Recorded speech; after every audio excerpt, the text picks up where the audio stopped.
Doutora Poliana, ou Poli, o que você precisou deixar lá fora para deitar nesse divã?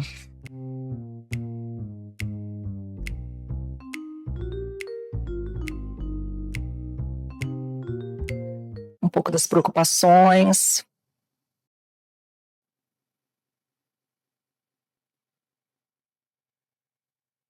De tudo que eu tenho que fazer.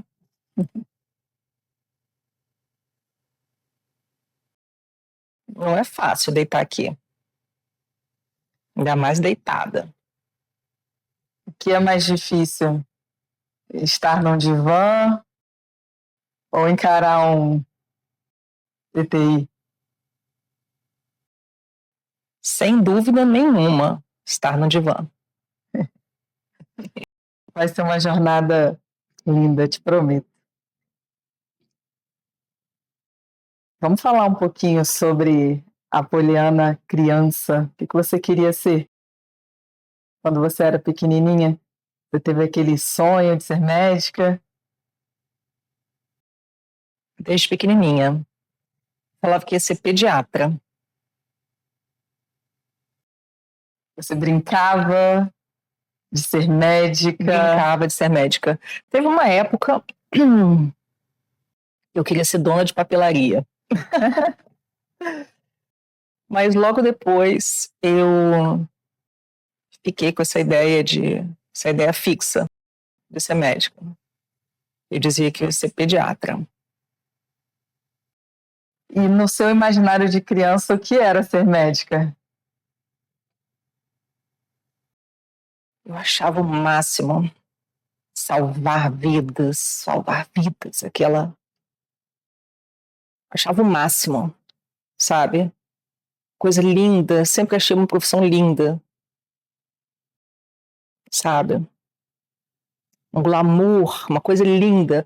Não estou falando de glamour de dinheiro, mas sempre achei assim a profissão mais linda do mundo.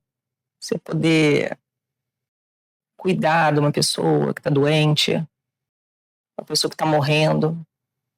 Isso sempre me atraiu, sempre me fascinou. Esse cuidado, né, com a pessoa, com o doente. Sempre admirei muito a profissão, as pessoas que eram médicas. Você sempre foi cuidadosa, cuidadora? Sempre cumpriu esse papel na sua família? Sempre. Sempre. Sempre fui. De me ater aos detalhes, de ser, às vezes, a primeira que percebe que alguém não está passando bem. Entendeu? E, às vezes, ter essa pessoa que sempre percebe o outro é bom, mas é pesado também, né? Olha, eu não digo pesado hoje. Tá muito natural isso em mim. Sabe? Inclusive, quando eu escuto, nossa, e como é que você aguenta um ambiente pesado?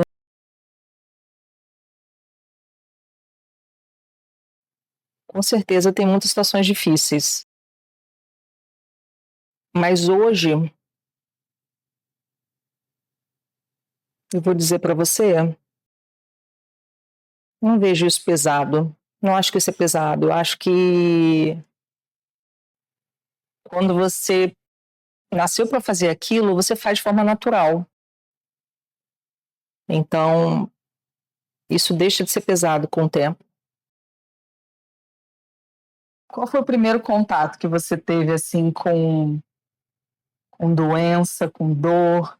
Teve alguma situação que você se confrontou na tua infância que você lembra que talvez tenha te apontado para a medicina? Eu era bem pequena e minha mãe teve uma situação gravíssima, que ela quase morreu na época. Ela teve um aneurisma cerebral. E eu me lembro meu pai me levando na Santa Casa, em Vitória,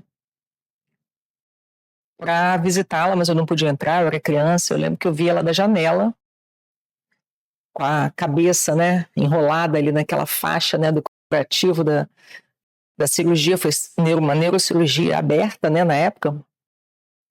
Não existia outro tipo de cirurgia menos invasiva, né? E eu me lembro que ficar ali na janelinha, lá embaixo, vendo ela, eu ficava imaginando como seria o hospital por dentro, entendeu? Como ela estava sendo cuidada lá dentro, mas eu não pude subir, eu era pequena, né? E eu me lembro que eu fazia os curativos dela em casa, entendeu? Gaze, esparadrapo. Você tinha quantos anos? Olha, eu era muito pequena. Eu era muito pequena. Vamos lá? Talvez uns 7, 8 anos. Eu fazia. Eu me lembro da cena de eu fazendo curativo na cabeça da minha mãe. Dos Geralmente pontos. crianças têm medo desse tipo de coisa, né? Como que você se sentia? Não tinha medo. Nunca tive medo, assim, aquele nojo, sabe? Aquele pavor de sangue, de ver uma ferida. Nunca tive. Nunca tive. Interessante. Quando você escolhe, então, ser médica, com certeza foi a sua primeira opção. No momento que você vai fazer vestibular, como que é a sua primeira experiência dentro dessa área?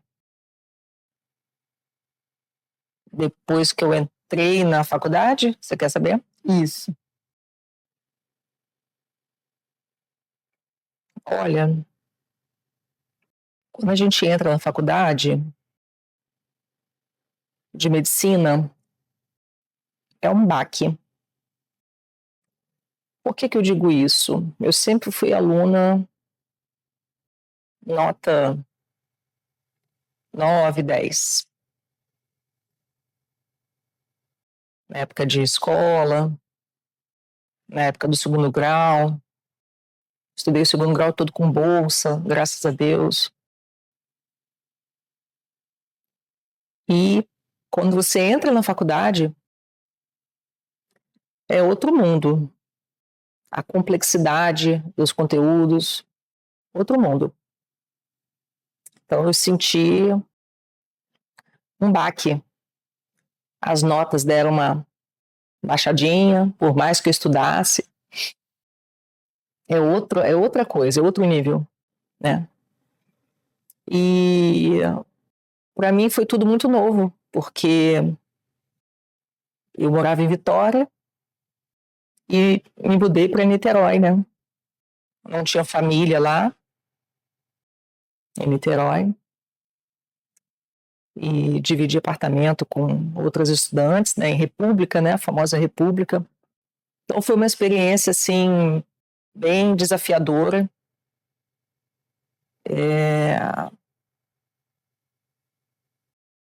Eu agradeço demais a minha mãe, nossa.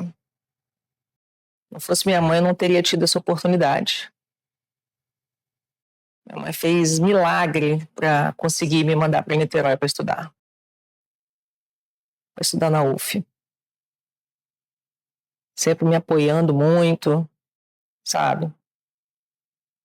Todas as dificuldades, né, que a gente passou no começo, inclusive financeiras, né, para você se manter em outro estado, né, sem uma fonte de renda própria, né. O médico, quando decide ser médico, na grande maioria das vezes demora muito a ter sua própria fonte de renda, né? Então, foi uma experiência e tanto.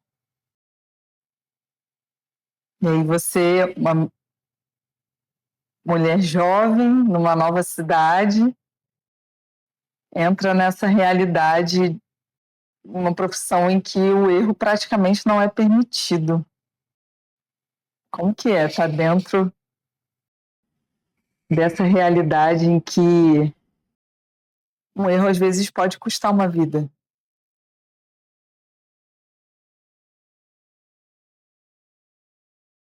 É verdade. Mas a gente erra. Inclusive, eu digo isso para os meus alunos. A gente erra. Eu erro até hoje. Mas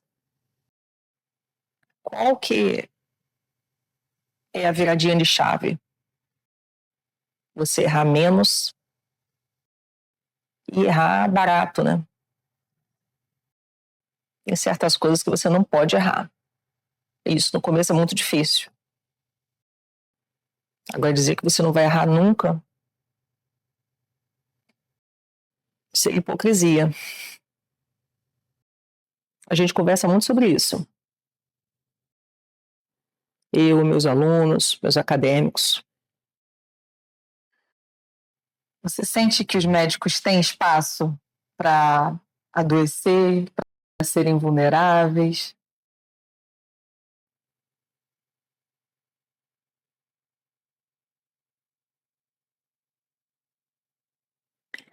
Eu acho que hoje até existe um pouco mais esse espaço. Eu acho que na minha época menos. Hoje eu tenho, por exemplo, alguns alunos que fazem terapia, né? Vários. Né? Antigamente não tinha isso, né? Então a gente não se permitia muito, né, ter às vezes essas crises existenciais, né? A gente tinha que se resolver. Eu, por exemplo, nunca me permiti muito isso. Sempre me virei sozinha com isso. Mas eu vejo que todo mundo, quando se forma, precisa de uma ajuda. Porque é muito difícil quando você sai da faculdade. Você deixa de ser um estudante de medicina, deixa de ser um interno para ser um médico, né, com um carimbo na mão. E existe uma lacuna gigante, né? Um gap enorme entre o que a gente aprende na faculdade e o que a gente faz quando a gente se forma e começa a exercer ali nos plantões, né? É uma lacuna muito grande. E fica essa lacuna, é um vazio, né? É um vazio porque é completamente diferente. E esse é o meu foco hoje. Essa lacuna, na minha época, né? Hoje com vou fazer 23 anos, né, que eu sou médica. Na minha época, essa lacuna foi bem dolorida para mim. Eu saí da faculdade muito insegura, apesar de ter uma base teórica, posso dizer, razoável, né? Estudei na UF, eu era muito estudiosa, mas era uma insegurança muito grande, o medo de errar, medo de não saber decidir as coisas, medo de congelar ali na hora da decisão. E eu vejo que isso existe até hoje. Os médicos de hoje ainda têm isso. Você tem lembranças do seu primeiro plantão? Tenho. Como é ser mulher médica ali na juventude e entrar num hospital para ter que lidar com emergências estando com o coração na mão? Bom, para começar, eu não dormi, né, na véspera. Eu me formei, peguei meu CRM numa sexta, quando foi na segunda-feira eu estava dentro de um CTI. E por mais que eu tivesse feito estágio, CTI, estágio, emergência, à noite de domingo para segunda, eu estava muito tensa. Eu me lembro que eu cheguei na segunda-feira, no CTI, nervosa, com aquela dor de barriga.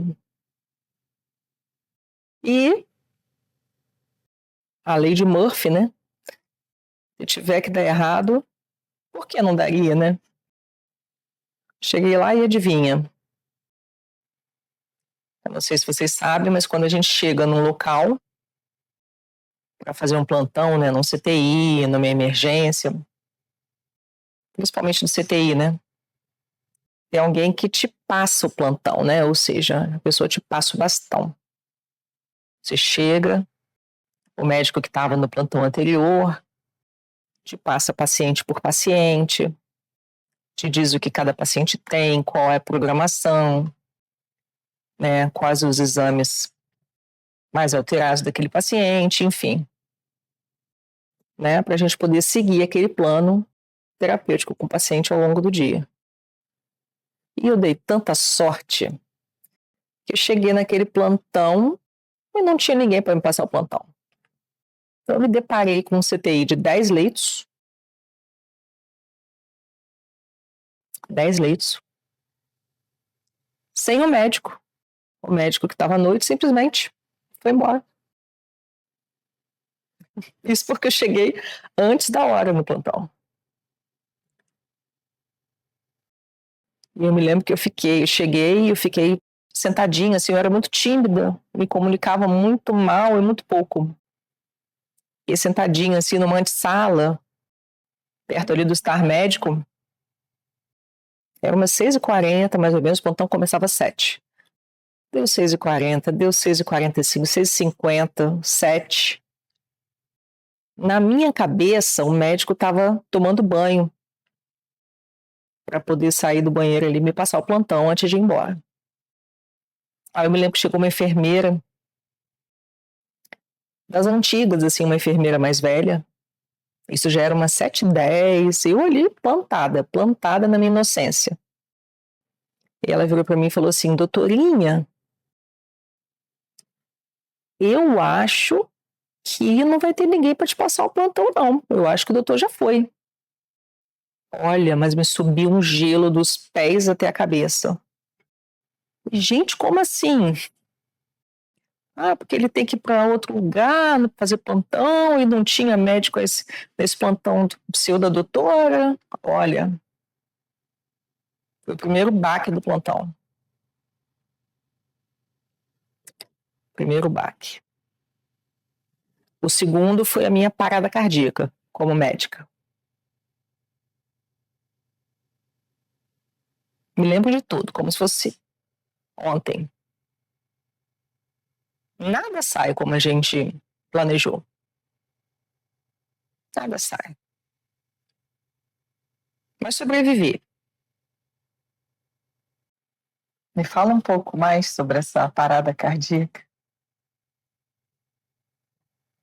Vamos lá, essa parada cardíaca, na verdade, foi num senhorzinho que, se fosse hoje, eu não teria nem iniciado as manobras de ressuscitação. Não tinha indicação de ressuscitar um paciente já idoso, com câncer avançado. Mas naquela época, eu não tinha muito aquele discernimento quando reanimar o paciente ou não. Para mim, toda parada cardíaca tinha que ser reanimada. E hoje, né, eu sei que não é assim. Tem paciente que sofre uma parada cardíaca, que essa parada cardíaca é a própria morte do paciente, é o óbito, né? Nem todo paciente tem que ser submetido ali àquelas manobras.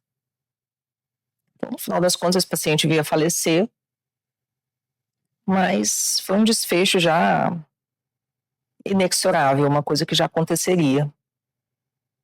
E graças a Deus, né, que foi com esse pacientezinho, né, que é um pacientezinho que já tinha, tadinho, já estava ali nos últimos dias de vida dele, né. Agradecer muito a Deus por não ser um paciente jovem, né? Porque foi minha primeira experiência, né? Muito medo. E é engraçado, você tem a sensação de que tá a equipe toda te olhando, te medindo, esperando ali uma decisão sua. E é verdade, né? Porque o médico é o líder, né, do plantão. Isso no começo não é fácil. Não é fácil. É uma sobrecarga de expectativas? No começo é tenso. No começo é bem tenso. Né? Porque é você que tem que tomar ali a decisão, né? Então você fica com medo, às vezes, de não conseguir tomar a decisão certa, de não saber tomar a decisão, de fazer alguma coisa errada, né? E o paciente vir a falecer. E eu acho que é um medo, assim, essencial ao médico recém-formado. Tem que ter esse medo mesmo. Eu tenho medo de médico recém-formado que não tem medo. Interessante. Você sabe disso, eu sou filha de médicos, né? Tenho lembranças da minha infância de ver meu pai chegando muito triste em casa, quando ele perdia pacientes. Eu ficava ali como criança tentando entender o que ele estava sentindo e depois de muito tempo eu passei a entender isso. E hoje eu enxergo como um grande desafio essa demanda de dividir as coisas. Você acha que é possível dividir? É possível deixar os desafios do hospital, os problemas do hospital dentro do hospital, chegar em casa, resetar a mente? Como que você divide essas versões da Poliana? Eu acho que a gente passa a vida toda como médico tentando aprender a lidar com isso, né? Lógico que a gente fica triste, né? Outro dia eu me vi com a voz embargada, né? Com o nó da garganta. Eu fui de uma paciente muito cansada, né? Com falta de ar. E ela tinha um quadro pulmonar que era muito sugestivo de umas lesões, pareciam uns nódulos que poderia ser um câncer, né? Mas a gente não tinha esse diagnóstico ainda. E ela foi ficando muito cansada. Chegou um momento que ela não estava dando conta mais de respirar sozinha.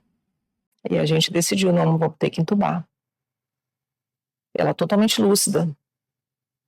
E aí, nesse dia, na visita, o marido não foi, a filha não foi.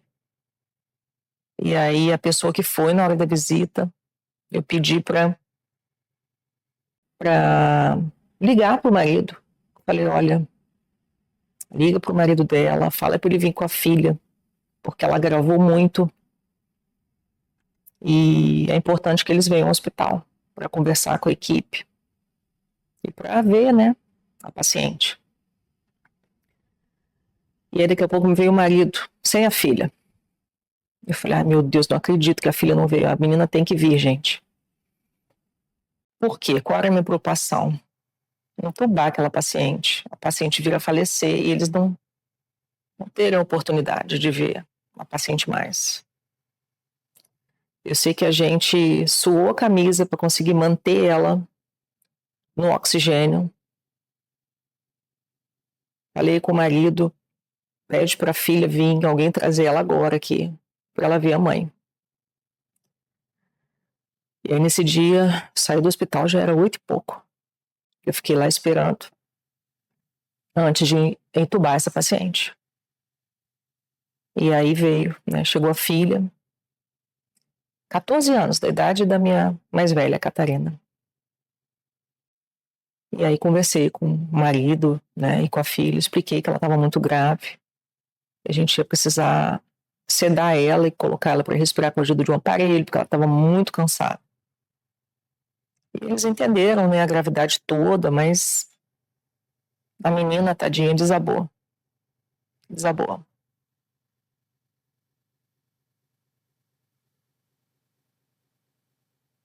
Naquele dia caiu um cisco do meu olho.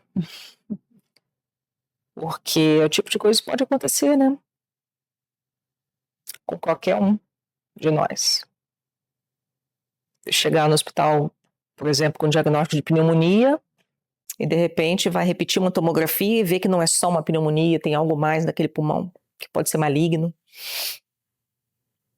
Eu ensino isso para os meus acadêmicos, sabe? Quando você tiver que entubar alguém, a intubação é o ápice do risco, né? Em termos de procedimento, né? Eu digo que se você fizer alguma coisa errada ali, você pode transformar um paciente que simplesmente está com falta de ar num paciente morto, se você errar na hora da intubação. Então, eu digo para eles que além de ser uma coisa que eles têm que estudar muito, treinar, enfim, se preparar muito para isso, eu sempre recomendo que, se possível, deixar a família entrar para ver aquele paciente. Nesse dia a gente ficou esperando, né, a família chegar ao hospital para visitar, para ver a paciente. E foi uma coisa muito importante, muito importante. Porque, de fato, ela foi entubada, não sentiu nada, né, sedamos direitinho, foi uma coisa indolor para ela. E eu me lembro que antes de entubar, quando a gente estava ali preparando ali os materiais para fazer a intubação, ela estava acordada. E aí eu lembro que ela me perguntou, me agradeceu, tadinha, me agradeceu, segurou minha mão, que eu já vinha acompanhando ela já há um tempinho, né? E eu me lembro que ela me perguntou, doutora, eu vou ficar bem? Olha a situação. Eu já sabia onde ia dar. Na hora eu pensei, meu Deus, o que eu respondo?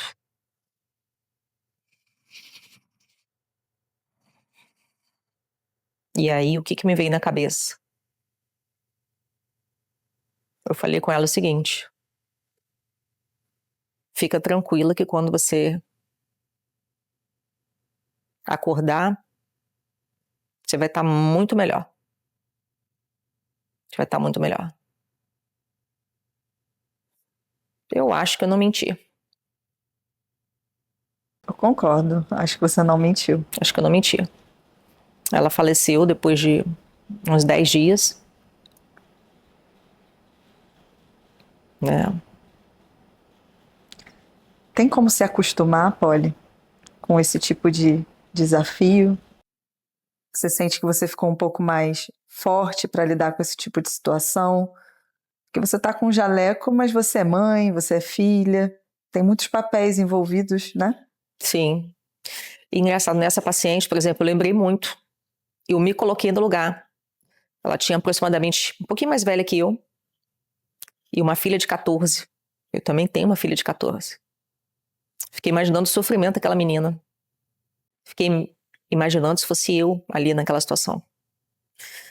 Então, assim, sua pergunta, se tem como se acostumar.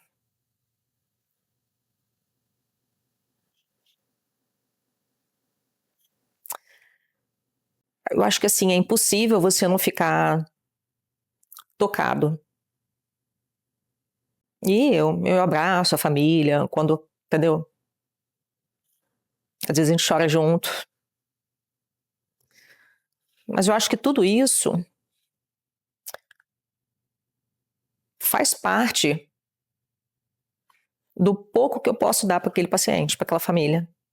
Porque não é só o paciente. Tem gente que acha que é só o paciente. Não é só o paciente. Porque o paciente a gente vai sedar, vai entubar, ele vai desconectar, ele não vai sentir dor mais. E a família? Não posso virar as costas para a família, né? E eu sinto que quando a gente faz isso, você alivia muito, muito, muito o sofrimento daquela família. Acho que a família ressignifica e a família tem certeza absoluta de que foi feito tudo que tinha que ser feito. e o melhor para aquela paciente. Então não tem como ser diferente, porque eu queria que fosse assim comigo. Se eu tivesse uma situação grave, um câncer terminal, enfim, queria muito que cuidasse da minha família, que a equipe acolhesse a minha família. Porque os medicamentos, né, aliviam muito ali o sofrimento, né, a dor, tiram um pouco da consciência do paciente, né, então eu acho que chega um momento em que o sofrimento maior é de quem fica, né, é da família. Sim. Então, respondendo a sua pergunta, se acostumar, não tem como você ficar ileso. Mas eu acho que eu preciso fazer isso. Não teria como ser diferente, entende? Sim. Família. Vamos falar um pouquinho sobre família. Quando você não é a doutora Poliana, o que você gosta de fazer? Olha, minha família é tão maravilhosa que às vezes eu me pergunto se eu mereço. Entendeu? É o Cris, com quem eu divido a vida ali há quase 30 anos. E temos a Catarina, que é a mais velha, de 14. O Matheus, que está com 8. E a Valentina, que é a rapinha do Tasco, a cerejinha do bolo, que está com 5. Olha, fora do hospital, digamos que a minha vida é uma vida comum, né? Eu fico feliz com coisas muito simples, né? Com coisas muito simples. Não preciso de grandes eventos para ficar feliz. Tá? Então a gente, estando junto, sai para passear em algum lugar, às vezes faz um passeio. A gente sai às vezes de Niterói, vai para Teresópolis, a gente adora ir para Teresópolis, a gente sempre almoça no mesmo lugar, faz o mesmo trajeto, entendeu? É um programa que a gente adora. Faz às vezes o churrasquinho em casa, entendeu? A gente gosta muito de ficar em casa. Eu amo ficar em casa. Gosto muito de ler. Amo ler. Amo ler. Mas eu leio muito menos, né, do que eu gostaria. Por falta de tempo mesmo, né? Porque às vezes eu tenho que optar. Vou ler, vou ficar com as crianças, né, com a família. Acabo optando por ficar com a família, né? Então, digamos que assim, a vida é mais agitada, digamos assim, né? No hospital, né? Em casa, quando eu sou mãe, né, esposa, eu faço coisas comuns, mas que pra mim eu adoro, entendeu? Vai sair com as crianças, vai fazer um passeio pequeno. É o que me deixa feliz. Diante de uma vida dentro do hospital comum, fora dele é até bom, né? Previsível. É uma vida previsível, entendeu? Então eu procuro aproveitar, né?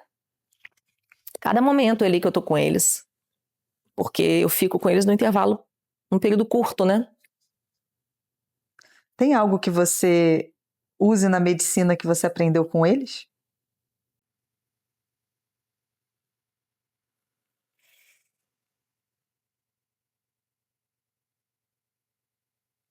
Pergunta difícil.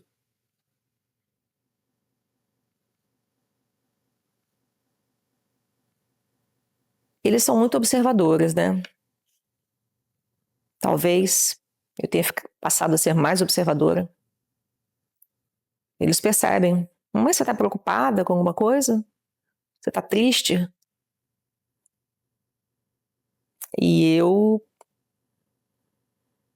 bato o olho no paciente e percebo se tem alguma coisa errada, assim, sabe?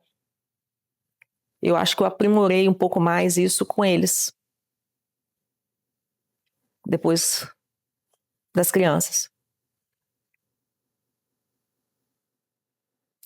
O mesmo olhar atento que você tinha quando você era criança, percebendo ali a sua mãe dentro do hospital.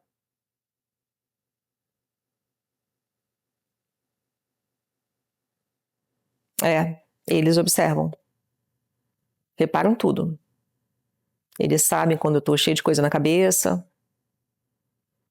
Aí eu ganho uma massagenzinha, um carinho, um spa. A Valentina adora fazer spa em mim.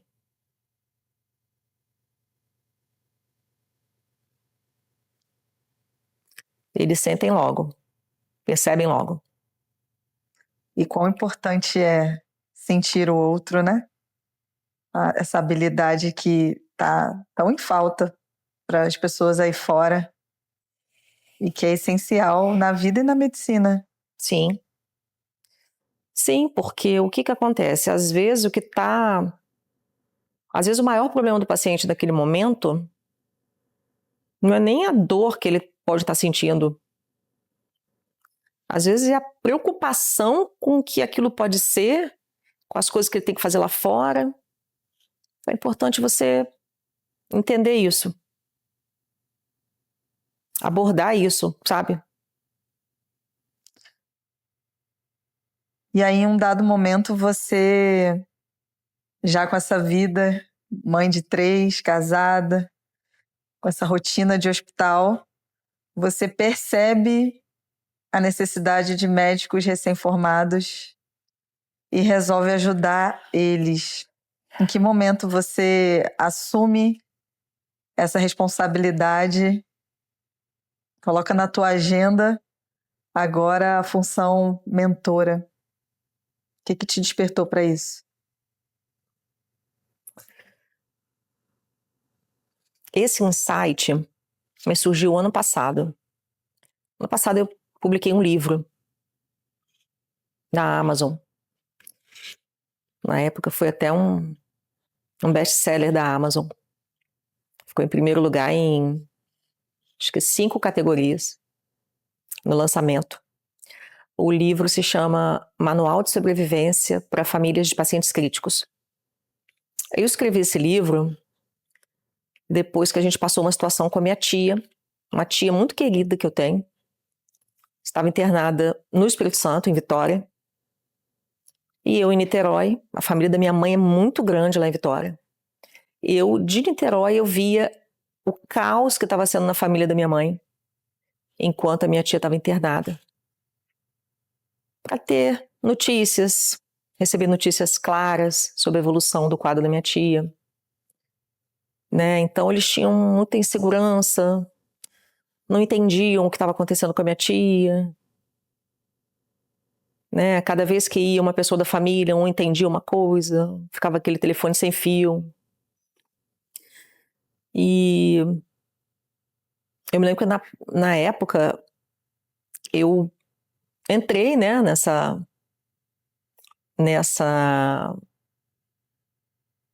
situação para ajudar de alguma forma, em termos de pegar informação, conversar com a equipe. E eu entendi que o problema, minha tia ficou bem, ela teve alta, mas assim, para a família, o momento foi péssimo. Não só pelo que a minha tia passou no hospital, mas como os acontecimentos foram comunicados. A família estava muito perdida. E eu sempre fui uma pessoa que eu sempre me preocupei muito em trazer a família para junto, né, ali do paciente. Quando a gente está lidando com o paciente grave, né, acho que a família tem que ter ciência do que está acontecendo, inclusive tem que participar de determinadas decisões. Foi de um dia para o outro. Falei, eu vou escrever um livro sobre isso. E aí veio a ideia, um livro que até a Catarina que fez a capa, Manual de Sobrevivência para Famílias de Pacientes Críticos. Esse livro foi para famílias de pacientes internados no CTI. Aí no livro eu explico tudo. Como é que funciona dentro do CTI, o que é feito com o paciente lá dentro, digamos assim. Então eu, né, explico ali, eu traduzo, simplifico o que é complexo, né, para as famílias dos pacientes que estão internados. E falo de uma série de questões, dou um apanhado geral ali sobre o CTI, falo sobre direitos e deveres, falo sobre a questão ética, falo sobre os principais equipamentos que a gente usa dentro do CTI, enfim, dou um apanhado bem geral. E eu notei que, depois da publicação do livro, vários profissionais de saúde não médicos e vários estudantes de medicina vieram falar comigo: olha, nossa, seu livro tá demais, nossa, não sabia, né? Aquele negócio, poxa, eu não sabia que não sei o que, não sei o que, não sei o que. Comecei a ver que aquele livro estava instruindo não só as famílias, que várias pessoas nos comentários falaram que aquele livro foi um presente para eles, eu fiquei muito feliz. Comecei a perceber que o livro estava ajudando estudantes também de medicina. Então, não só profissionais médicos, profissionais de nutrição, de enfermagem, né? Vários leram, e os próprios alunos, né? Os acadêmicos de medicina. E eu fiquei surpresa, eu falei, gente, mas um livro para leigo. Eu fui entender, gente, muitas coisas que eu penso que são básicas, às vezes para aquele acadêmico, para aquele interno, não é básico. Não é básico, às vezes ele não sabe. Então foi um insight que me surgiu a partir do livro e também dos meus próprios acadêmicos que me acompanhavam, sempre acompanharam no CTI. Eu sempre gostei daquele ambiente ali de ter os acadêmicos junto, de mostrar uma coisa, mostrar outra, né, fazer aquelas discussões. Sempre gostei disso, de passar, né, um pouquinho ali que a gente sabe, né. E, na verdade, os mais tietes, vamos dizer assim, os acadêmicos que eu tive, assim, mais fãs, entre aspas, que eu tive, eles martelavam demais isso. Olha, pelo amor de Deus, você tem que fazer dar aula fora, você tem que fazer um curso, você tem... Porque no estágio prático, eles aprendiam muita coisa ali comigo, né? Coisas que não aprendem na faculdade. E aí eu comecei a amadurecer a ideia. Por que não ensinar para os jovens médicos ou para quem está saindo da faculdade o que a gente faz no dia a dia, como se estivesse no estágio prático comigo, mas não estando de forma presencial. E aí que eu dormi, acordei com o nome na cabeça. Missão Crítica. Missão Crítica. Pronto. Missão Crítica. A missão crítica vai ser o meu lugar onde eu vou ensinar esses meninos a serem médicos de verdade. A gente vai fazer a ponte na missão crítica entre a faculdade e o plantão ali, quando eles começam a trabalhar. Porque tem um gap gigante, gigante. Você se reconhece nos seus mentorados? A sua história, o início da sua jornada como médica, é semelhante ao que você observa neles? Nossa, no linguajar do digital, posso dizer que eu sou o meu avatar transformado. Porque, nossa senhora, medrosa demais. Eu era muito medrosa. Muito responsável com o paciente, né? Muito responsável, mas muito medo de errar, né? E sabia a teoria ali na cabeça, mas na hora de fazer na prática, como é que fazia?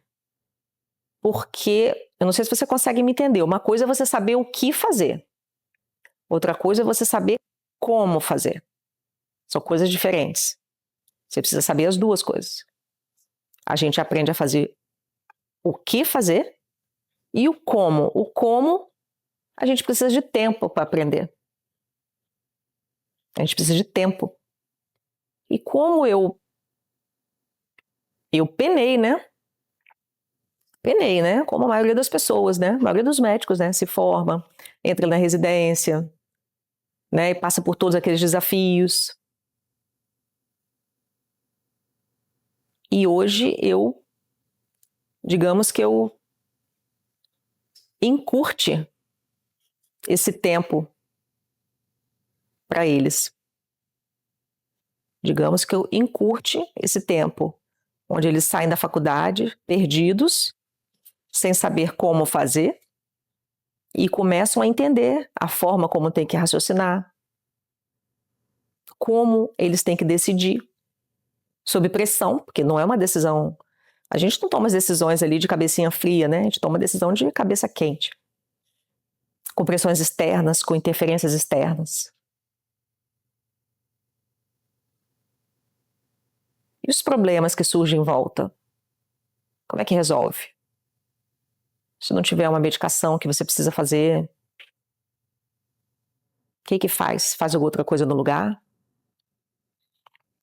Porque é engraçado, as pessoas pensam que vou estudar infarto.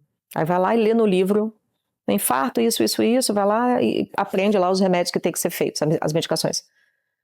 Mas o paciente que chega com infarto, não chega assim. Primeiro que ele não chega escrito na testa que está com infarto.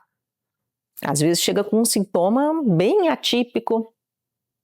E você tem que ter aquela visão, mapeando ali o risco do paciente para você entender que aquele paciente pode ter um infarto. Então tem as red flags, né? Determinados sinais, né? Que você não pode deixar passar.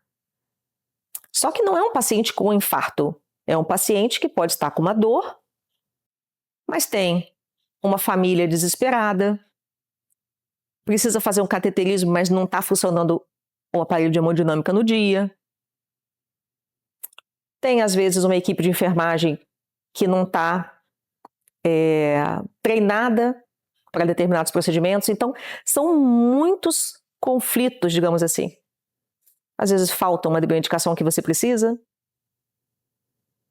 Às vezes o paciente faz alguma reação adversa ao medicamento que você fez. Então não é um paciente com infarto. É um paciente com tudo que tem em volta. Questões éticas. É a segurança desse paciente. Então você tem que, além de você tomar a decisão certa, você tem que evitar os erros. Evitar os erros.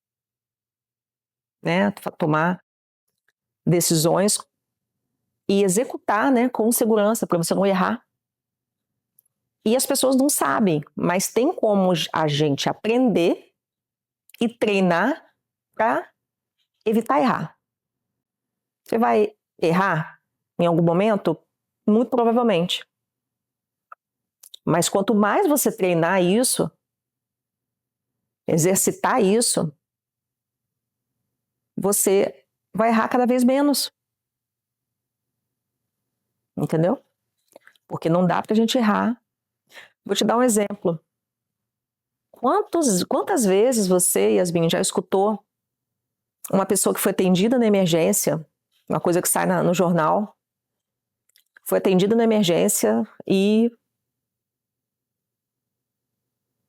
alguma catástrofe aconteceu na emergência? Um erro de administração de medicação? Muitas vezes.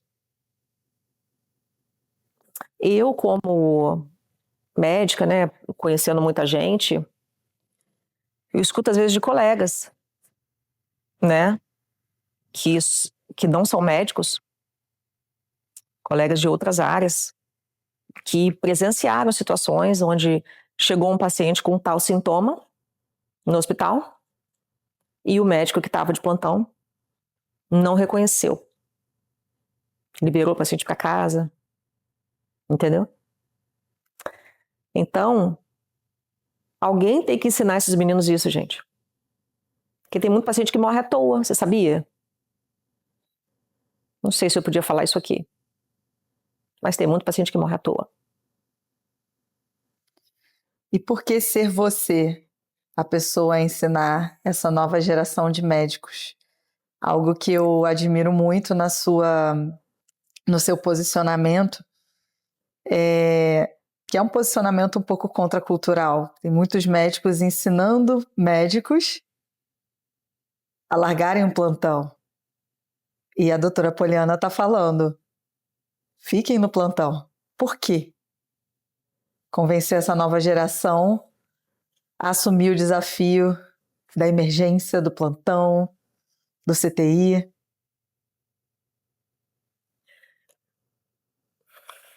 Yasmin, se todo mundo resolver ir para consultório, viver de sei lá o quê, quem que vai ficar no plantão quando eu precisar, sei lá, se eu precisar internar no CTI? o nome é emergência.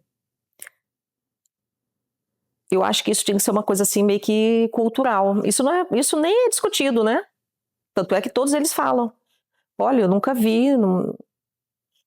Eles fazem milhões de cursos, né? Existem cursos excelentes, né? Programas, né, de formação.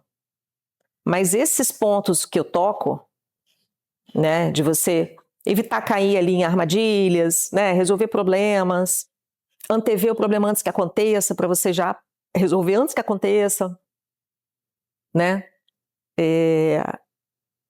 Ser confiável, ser um médico confiável, né? Isso parece que ninguém conversa sobre isso, né? Eu vou te falar, eu já fazia isso, na verdade, sempre gostei de ensinar isso para os meninos no campo mesmo, né? No hospital, para os acadêmicos que estão comigo. Na verdade, o que eu estou fazendo é uma extensão do que eu já faço há bastante tempo. Eu resolvi expandir e hoje a gente faz isso de forma remota, né? E a sua pergunta, por que eu? Por que não eu? Ora bolas. Por que não eu? Alguém tem que fazer isso, gente. E eu gosto, eu fico muito, sem hipocrisia, sem nada. Eu fico muito, eu me sinto muito recompensada, digamos assim. Agora mesmo, recebi o áudio da mentorada ali. Olha, eu vou te contar aqui como é que o paciente ficou, patatá, patatá. Eu vou te falar, a sensação que eu tenho é que literalmente eu salvei a vida daquele paciente, porque ninguém mais ia fazer aquele dia lá o que eu fiz. Ela detectou uma situação que todo mundo já tinha largado de mão no plantão. Plantão anterior, já tinha largado de mão, já tinham desistido do paciente. E é legal que você salva uma vida e uma carreira ao mesmo tempo. Uma carreira. Eu tenho um mentorado que queria largar a medicina. Entendeu? E a gente conversa muito sobre isso. Eu falo, gente, eu não vou botar vocês para ficarem ricos, quero muito que fiquem, mas eu nem saberia fazer isso, botar eles para ficar ricos. Mas uma coisa é fato, eles têm certeza de que eles têm a mim para ensinar tudo que eu sei. E é pouco, né? Convenhamos, né? Hipócrates já dizia isso, né? Hipócrates dizia que a vida é muito curta, né? Para se aprender medicina. Então, por que eu acharia diferente, né? É curta mesmo. Cada vez mais eu vejo que eu sei pouco. Todo dia, né, a gente aprende. Você já pensou em desistir? Não. Nunca pensei em desistir. Eu já fiquei, assim, extremamente cansada, desiludida, sabe? De me perguntar assim, meu Deus, onde eu fui amarrar meu bode? Mas de desistir, de começar a pensar, né, a procurar outra coisa, nunca. Nunca. Nunca. Qual pergunta do mundo o Missão Crítica responde?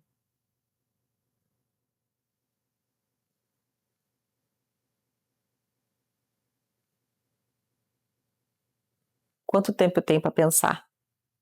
O tempo que você quiser.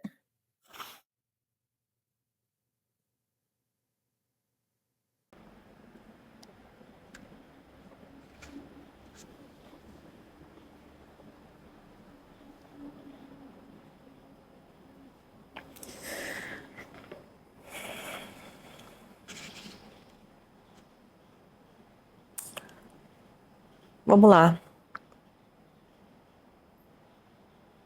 Acho que tem duas perguntas. Pode ser duas? Sim.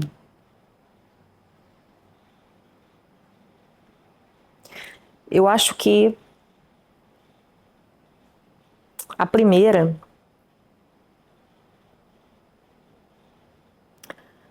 pergunta, o médico quando tá para se formar, né? Eu acho que uma pergunta que vem sempre na nossa cabeça é assim: e se eu errar? E se eu errar?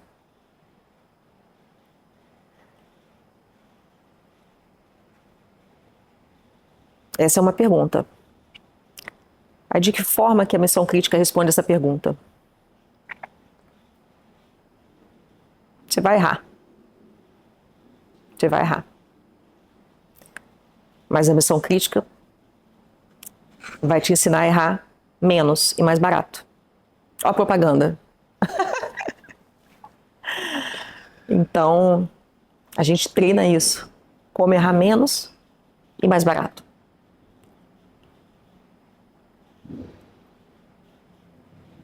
Então, eu acho que essa pergunta, e se eu errar, é uma pergunta que a gente sempre se faz. Tá? E a outra pergunta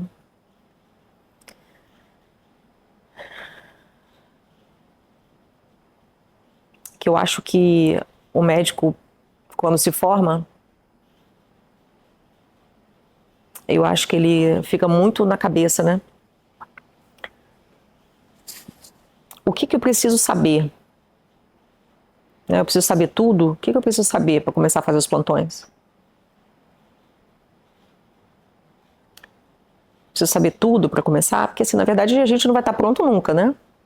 Se você for esperar ficar pronto, você não começa nunca. A grande verdade é essa. E a missão crítica responde essa pergunta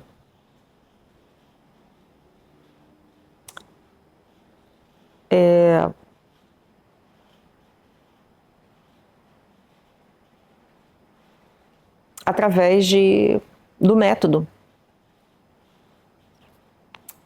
O que você precisa saber? Você precisa saber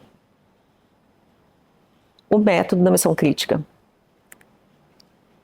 Você não precisa chamar de método, mas você precisa aprender a raciocinar.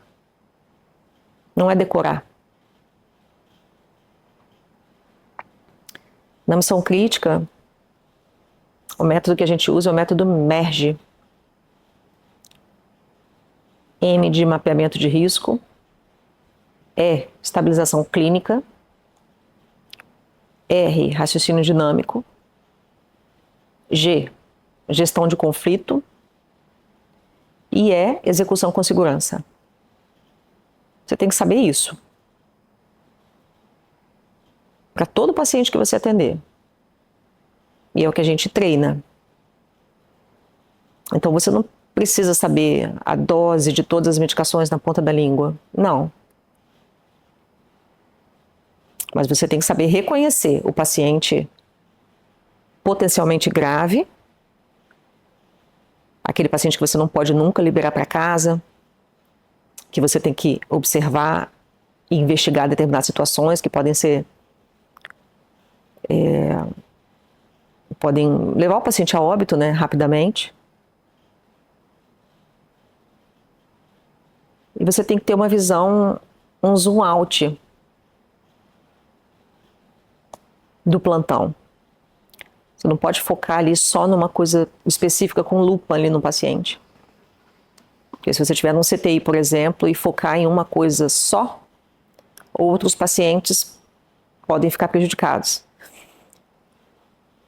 Então, assim, isso a gente não aprende na faculdade.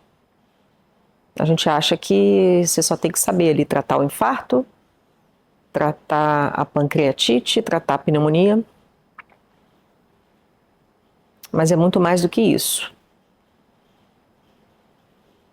Para a gente encerrar, Polly, por quê? Qual o propósito por trás da medicina e da educação? Da medicina e? Da educação.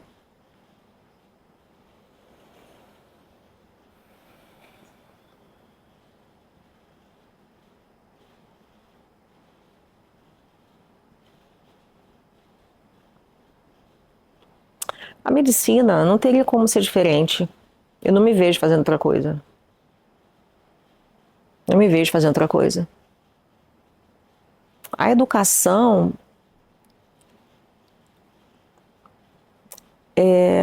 eu comecei a entender que ter uma pessoa ali mais experiente, mais velha, isso gera um impacto muito grande.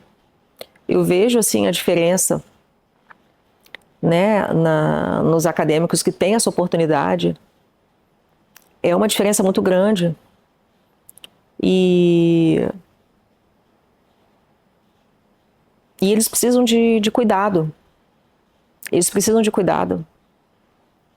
Então, na verdade, eu posso dizer que eu acho que a missão crítica, acho que cuida de quem cuida. Cuida de quem cuida. A gente precisa disso quando a gente se forma, né? De alguém para estender a mão ali, para te ajudar, para te ensinar o que realmente importa. Tirar suas dúvidas. Você sabe que tem gente que tem vergonha de perguntar, né? Tem medo de parecer ser fraco. Tem gente que não tem essa oportunidade de tirar determinadas dúvidas por medo de parecer tolo, né? Então, assim, a questão da educação, eu tenho visto, né, ao longo dos últimos anos, como é importante, como impacta. E a questão da educação, eu acho que eu fazendo as duas coisas, sinceramente, eu acho que eu estou impactando muito mais.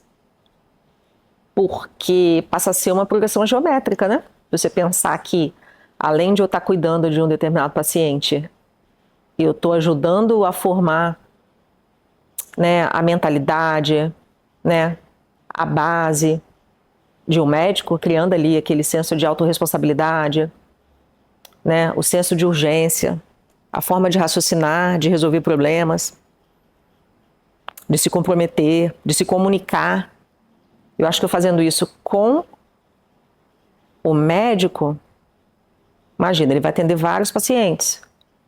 Então, ao invés de eu impactar um só, eu vou estar impactando vários, né? Em PG, né? É muito bom, é muito satisfatório, assim. Eu fico muito feliz de ver o quanto eles estão crescendo, né? Os meus meninos estão virando gente grande. E eu nunca sei, né? Se um dia eu vou precisar deles, né? Eu tenho que ensinar, né? Posso precisar.